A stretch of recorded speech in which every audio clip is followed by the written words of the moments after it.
sales service and rental depot based in Fort McMurray. Colin Livingston joins us once again. And man, there's lots to discuss. Colin, let's start with NASCAR. And the trucks were racing at the legendary Dirt Oval Knoxville Raceway. Now, I'll be honest, I don't watch the trucks at all.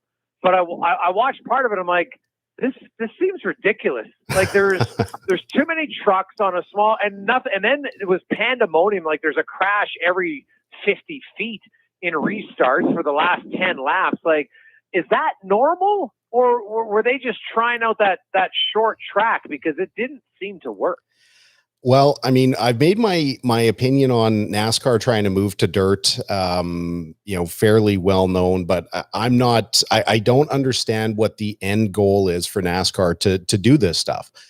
These trucks, whether it's the trucks, the Xfinity cars, the Sprint Cup cars, or the big Cup cars, they're not built to do anything but run on asphalt. And now, they slap these dirt tires on and they try and convert them I just don't understand what the goal is, because if people are interested in dirt racing, they're going to watch purpose-built cars, late model sprint cars that are designed to do this, trying to put 30 plus cars on these tracks, and unfortunately Knoxville, the way that it was set up, they got a bunch of weather, a bunch of rain leading up to the event, so they had the track prepped really well, but it's as you saw from the highlights there, it turned into a single groove track, so the trucks weren't able to run side by side. They were in the beginning until the lower groove came in, and from then people are just fighting to get to the bottom. And then when there's only one groove, the only way to pass is to knock people out of the way. So when you get stuck on the outside, you have to try and force your way down. You got to knock people out of the way. Then they get stuck on the high side. Then they got it. It was just an absolute disaster. Sheldon Creed, not really shy with his opinions. He's one of the better drivers in the truck series. Put it best when he said, "We don't belong here." Iowa Speedway is just down the highway. We could be racing there. I just don't understand. Like, if NASCAR is trying to appeal to dirt racers, to try and get more of those guys watching, what NASCAR does, they're doing it the wrong way. And, I just don't see what the end goal is for this.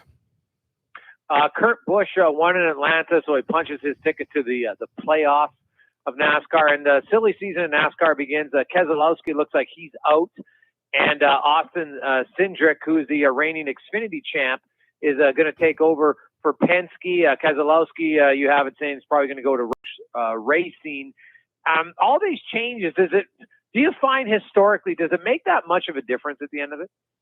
When drivers switch teams? Yeah, like the teams suddenly have that much more success the next year?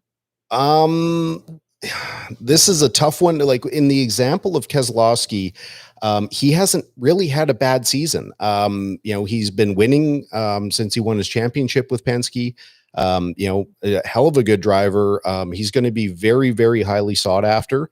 The move to make Cindric, one of Penske's Cup drivers, makes a lot of sense. His dad, Tim, is the general manager of Penske Racing. So it's easy to look at nepotism there, but I mean, Austin is an incredible driver. I mean, he got his opportunity by being related, but he's been kicking maximum backside since joining those guys.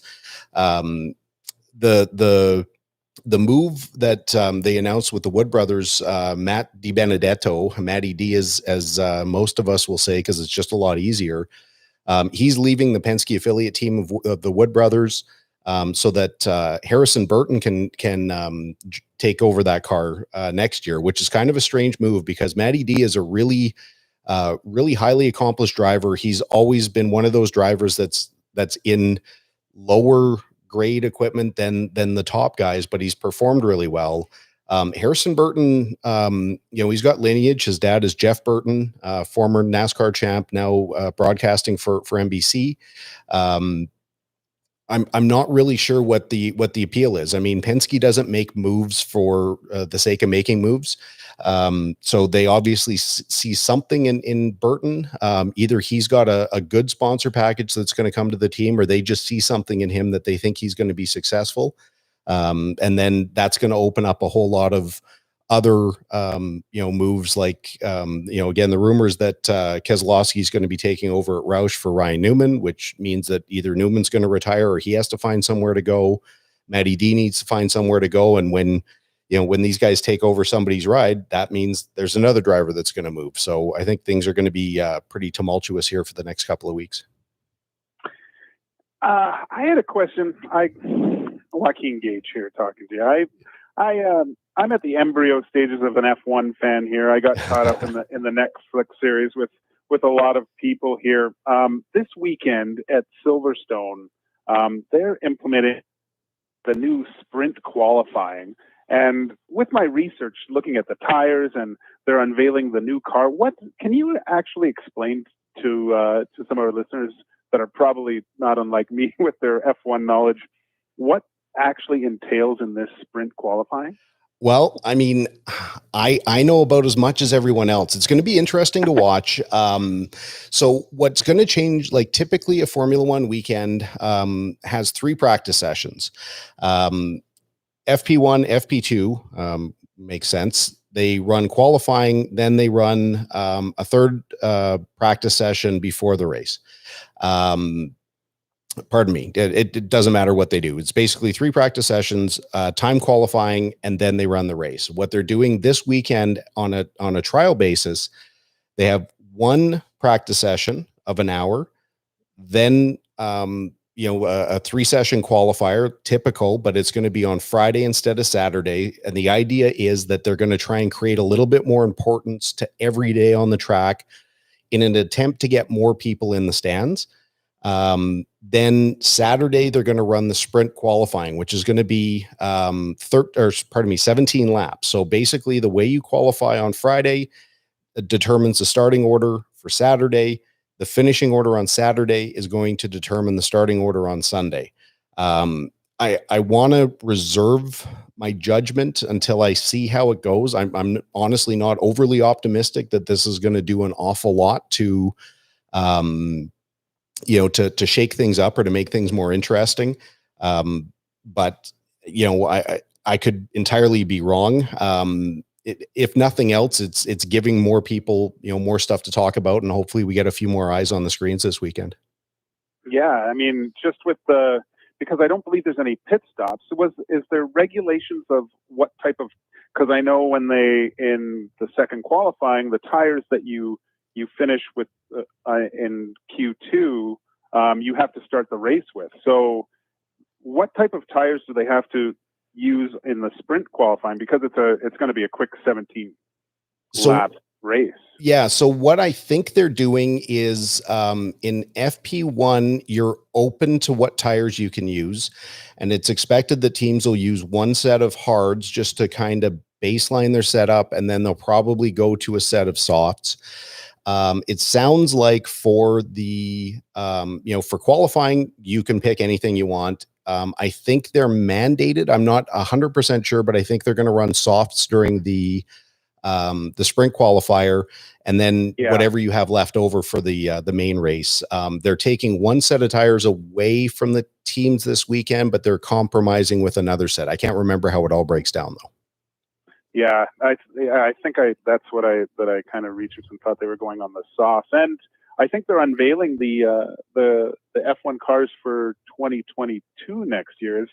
Do you know of some of why they did this and they're making some changes? From my limited research, to make the races a little bit better and more competitive. But can you just touch on some of the things that they're changing to the cars for next year? Yeah, for sure. I mean, obviously the 2 things that they're trying to accomplish is they've drastically reduced budgets, where some of these teams were spending upwards of $500 million a year. Next year, I don't have the numbers in front of me. I want to say it's around $145 million is the maximum team budget. But yeah, I mean, the couple of key things to look at, they want to make racing better on track. And the current generation cars, they produce so much downforce, but they do it by aerodynamic elements like the front wing, the under tray, and the rear wing of the cars. They're trying to move the car's downforce from being wing dependent to more ground effect, where the cars are, instead of being pushed to the ground with aerodynamics, they're going to be sucked to the ground, which maybe sounds like the same thing, but it's completely different, because right now when one car tries to follow another car, they lose all that aerodynamic, and all that downforce. They're not able to maintain their grip level behind another car because there's just not enough air. What the hope is that this is going to make things better, but the wheels are going to be different. They're a larger wheel, and they're going to be a lower profile tire, which is going to minimize the amount of overheat if cars are slipping. It's going to have less roll than the existing cars, so they're going to be able to design a little bit easier around there. The front wing, rear wing are completely redesigned. You're going to see winglets come around the front wheels. You're going to see wheel covers for the first time in like 12, 13 years. They're moving towards more sustainable fuel, which, they're in about 5%, biofuel right now. They're going to try and get to 10% next year, and, a bunch of other little things. It's going to be interesting. Hopefully if everything hits the way it's supposed to, the truly great drivers are going to be able to excel, more than the other, the less accomplished drivers, where it's not going to be so much in the car's control. It's going to be more in the driver's control. Right, which should make it more interesting. There's no question about it. I saw some of the pictures you sent out about the differences in the car. So my question is, because I'm watching season 3 right now in F1. Because I know a lot of people are. Like, let's be honest, right? They're watching it, and there was the big controversy that Stroll's team basically copied the Mercedes, which obviously now is really not going to be an impact as much of a factor. And then number 2, Colin, how are they going to enforce that teams aren't going over budget? How can they ensure that you're only spending $140 million? I can't answer that. I know that these guys are so good at catching the other teams breaking the rules that they're going to be able, like they have to account for every penny. And right now, like the discussion in F1 is whether or not Red Bull is compromising their 2022 car development by spending all their resources this year, chasing this year's championship. There is a really strict cost cap right now in F1 that obviously gets more restrictive next year. They have to account for every pencil, everything that they do, right down to all the salaries of everyone. That's all built in. It's going to be interesting. The thing that every team has is they're going to push the boundaries, and they're going to try and find ways around all of these established rules, because that's what we do in racing. But they also have to account for it, and the cost and the penalty for breaking some of these rules, I know, is going to be very extreme. So if you go over budget, you're going to be in a really bad position. Well, one last thing. I don't know if you listen to my podcast, but I've developed a kind of a reputation of being a little bit of a degenerate gambler. Just for the Constructors' Championships and the overall champion. If I could ask you the question on who I should put my maybe a little bit of dough on, do you think Lewis Hamilton can come back and win this thing from Max, or is the Red Bull car and Max just too much for Mercedes this year? I would never encourage someone to bet against Lewis Hamilton. But this weekend is actually going to be the catalyst, because, Silverstone is really a Mercedes dominated, owned, controlled track. Not that they physically own it, but they've had ultimate success there the last 7 years. Red Bull is definitely starting to run away with this championship. If Mercedes, with their upgrades that they're going to be trying this weekend, can close the gap and can put a bit more pressure back on Red Bull, then it might be open. But I think right now, just based on the way that the that new regulation with the balance of the cars has really worked to Red Bull's favor, it's going to be really tough for Mercedes to come back. But that's the fun part, is we just never know. Looks like I'm drinking Red Bull. All right. All right. Colin, thanks for this, man. We appreciate it. We'll talk to you next week. You bet, boys. Thanks a lot. That's the Racing Report brought to you by CanTorque. Thanks, Colin. Of course, man. Thank you very much.